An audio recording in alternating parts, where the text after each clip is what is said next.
Hindi ko alam kung yung bubulong ko ba ito. So, ang chats po sa akin ni Biancy ay gusto na daw ni Eds mag-asawa.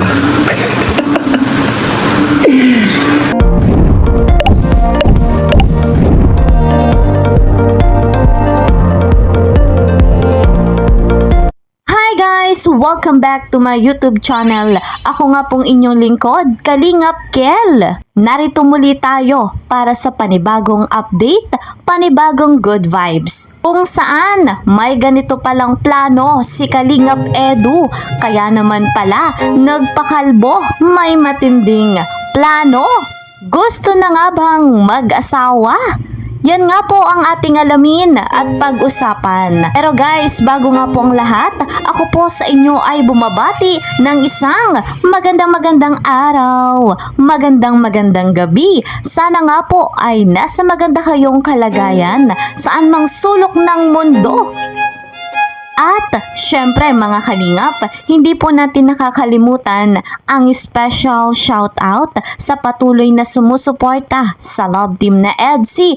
At dito po, special shoutout kay Madam Emelita Sumaco, Sir Benedict Nofis, Madam Urea Bonifacio, Madam Marilo Orozco, Madam Sofia Saludes, Madam Maniza, at kay Madam Ani Soreta.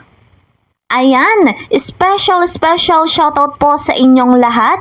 Sana ay hindi po kayo magsawa na patuloy na tangkilikin ng aking vlogs. And syempre, mega love shoutout sa mga bigating sponsor na hindi nga po nagsasawang tumulong sa mga beneficiary ni Kalingap Rob. Mega love shoutout din po sa mga kasamahan ko dyan sa Karepa, Kalingap Reactor, partner. Patuloy din naman nating susuportahan ang ama at ang ina ng Kalingap, Kuya Val Santos Matubang, Ate Edna Vlogs, Kalingap Rob, Madam Jackie Tapia, sapagkat napakabuti ng kanilang layunin sa mundong ito. Napakarami na ng kanilang natulungan, nabigyan ng scholarship, financial assistance at pabahay. Ako rin po na inyong lingkod, patuloy na naglalambing sa bago pa nga po sa aking munting channel. Please po subscribe, like and share my videos. And don't forget, para laging updated, click the notification bell. So guys mga kalingap, dumako nga po tayo sa ating topic kung saan ganito pala katapang si Kalingap Edu. May matinding plano kaya pala nagpakalbo. Ito nga po ang good vibes na hatid sa atin. At ating alamin kung ano nga ba ang kadahilanan ng lahat. Eto guys, panoorin natin. Credit to the owner of this video, Kalingap Edu.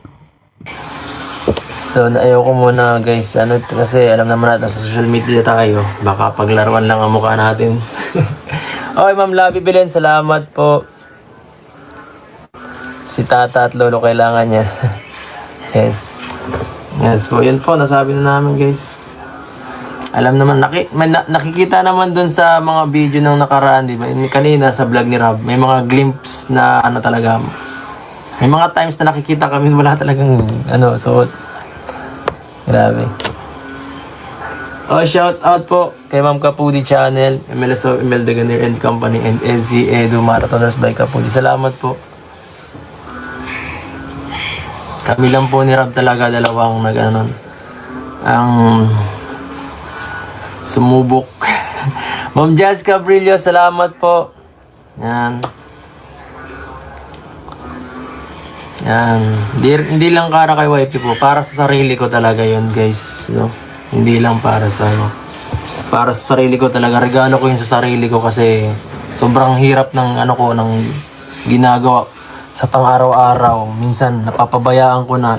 Wala pa si Biancy guys, hataw talaga ako sa pagtatrabaho. Ganyan talaga tayo simula pa nung 4 na taon na tayong dire-diretso sa pagbablog Mga 4 na taon na tayo pala. So, iyon guys.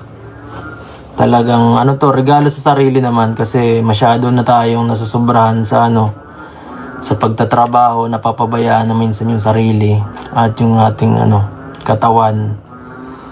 Ano na yun, ano naman, bigyan naman natin ng konting pagmamahal kasi isa lang ang katawan natin yung ibang bagay pwedeng mawala. At yan, kailangan natin ng nabiyaya naman tayo ng ng konting biyaya. So why not natin ibigay sa sarili naman natin yung pinaghirapan natin, di ba? Para makita naman natin, kaya ko naman palang maging mas maayos Konting lang, adjustment sa konting saka pagbigay pansin, di ba? Saka ngayon guys, masaalagaan ko na yung sarili natin. Medyo maglalaylo tayo ng konti. Pero may plano naman po ako dun. At thank you so much. At yan guys, pasensya na nga po pala dun sa ibang sa ibang nagagalit na siguro yung iba na di tayo nakikita sa vlog. And di tayo masyadong mahina mo daw, lakas.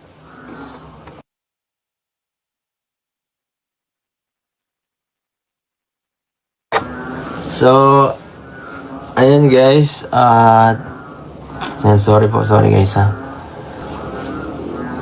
So ayun guys, ano naman tayo ngayon? Ay sa mga sa mga tungkol dun sa 10 days dun, hindi tayo nagpakita. Pasensya na guys dun sa mga nagagalit na. Kasi siyempre sikreto muna guys habang habang wala pang vlog si Rab. Kasi si Rab din, hindi rin siya muna nagpapakita kasi parehas lang kami. Ayan po.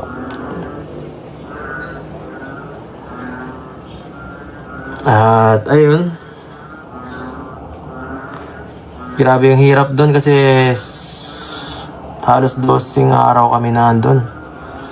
First time kong mangyari sa buhay ko ma-standby ng ganong katagal. Simula nung Ayan, napakaliwanag nga po mga kalingap ng pahayag ni Papa Eds. Kung ano nga ba ang dahilan kung bakit siya nagpakalbo. Hindi lamang para sa kanyang minamahal na si Viancy, kundi po para sa sarili ni Papa Eds. Ito nga po ay sa ikabubuti ng kanyang sarili. Alam naman natin na ang panahon ngayon, ang buhay natin ay patanda. Hindi po pabata. Kaya naman ninais ni Kalingap Edu yung ganong pangyayari sa kanyang buhay. Yun naman po ay sarili niyang kagustuhan.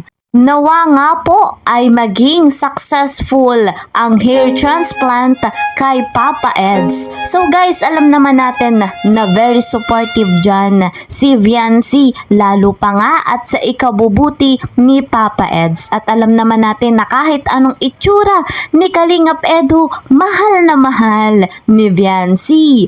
I love you nga ni. So guys, yan nga po ang ating update dito sa Love Team na Edsy. Patuloy nga po nating susuportahan ang tambalang ito. See you po sa next video. Mag-iingat po kayo palagi. God bless everyone. God bless Team Kalingap. Bye-bye!